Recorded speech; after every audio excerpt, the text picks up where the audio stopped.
डर। महाभारत काल की बात है। एक बार कृष्ण और बलराम किसी जंगल से गुजर रहे थे। चलते चलते काफी समय बीत गया और अब सूरज भी लगभग डूबने वाला था। अंधेरे में आगे बढ़ना संभव नहीं था, इसलिए कृष्ण बोले, बलराम, हम ऐसा करते हैं कि आप सुबह होने तक यहीं ठहर जाते हैं। सुबह होते ही हम अपनी मंजिल की ओर बढ़ चलेंगे। बलराम बोले, पर इस घने जंगल में हमें खतरा हो सकता है, यहाँ सोना उचित नहीं होगा, हमें जागकर ही रात बितानी होगी। अच्छा, हम ऐसा करते हैं कि पहले मैं सो जाता हूँ, तब तक तुम पहरा देते रहो और फिर जैसे ही तुम्हें नींद आए तुम मुझे जगा देना, तब मैं पहरा दूंगा और तुम सो जाना। कृष्ण ने सुझाव दिया। बलराम तैयार हो गए। कुछ ही पलों में कृष्ण गहरी नींद में चले गए और तभी बलराम को एक भयानक आकृति उनकी ओर आती दिखी। वो कोई राक्षस था। राक्षस उन्हें देखते ही जोर से चीखा और बलराम बुरी तरह डर गए।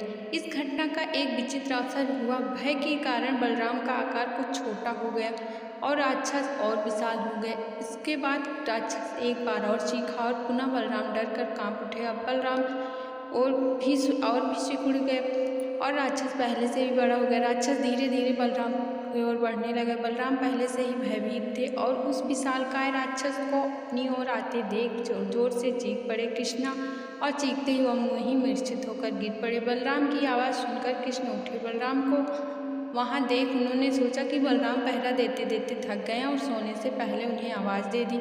अब कृष्ण पहरा देने लगे। कुछ देर बाद वही राक्षस उनके सामने आया और जोर से चीखा। कृष्ण जरा भी घबराए नहीं और बोले, बताओ तुम इस तरह चीख क्यों रहे हो, क्या चाहिए तुम्हें। इस बार भी कृष्ण के साहस के कारण उनका आकार कुछ बड़ा हो गया और राक्षस का आकार कुछ घट गया। राक्षस की पहली बार कोई ऐसे मिला था जो उससे डर नहीं रहा था। घबराहट में वो पुनः कृष्ण की ओर चीखा।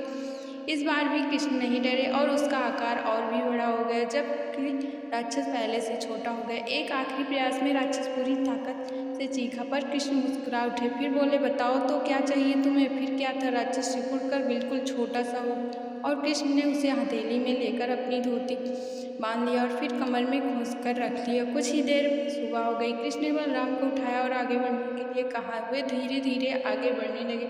तभी बलराम उत्तेजित होते हुए बोले, पता है कल रात में क्या हुआ था। एक भयानक राक्षस हमें मारने आया था। रुको रुको। बलराम को बीच में ही टोकते हुए कृष्ण ने अपनी धोती में बांधा राक्षस निकाला और बलराम को दिखाते हुए बोला, कहीं तुम इसकी बात तो नहीं कर रहे हो। हाँ, ये वही है, पर कल जब मैंने इसे देखा तो ये बहुत बड़ा था। ये इतना छोटा कैसे हो गया। बलराम ने आश्चर्यचकित होते हुए बोले। कृष्ण बोले, जब जीवन में तुम किसी ऐसी चीज़ से बचने की कोशिश करते हो जिसका तुम्हें सामना करना चाहिए, तो वो तुमसे बड़ी हो जाती है और तुम पर नियंत्रण करने लगती है। लेकिन जब तुम उस चीज़ का सामना करते हो जिसका सामना तुम्हें करना चाहिए, तो तुम उससे बड़े हो जाते हो और उसे नियंत्रित करने लगते हो। दोस्तों, ये राक्षस दरअसल हमारी ज़िंदगी में आने वाली चुनौतियाँ हैं। अगर हम इस चुनौतियों को टालते हैं तो ये और भी बड़ी हो जाती हैं। आखिर मैं ये हमें कंट्रोल करने लग जाती, इसलिए हमें इसका सामना करना चाहिए ताकि हम उन पर काबू पा सकें। इस प्रकार चुनौतियों का डट के सामना करने से वे छोटी हो जाती हैं, जिससे हम आसानी से उन पर नियंत्रण कर सकते हैं और सफल पा सकते हैं।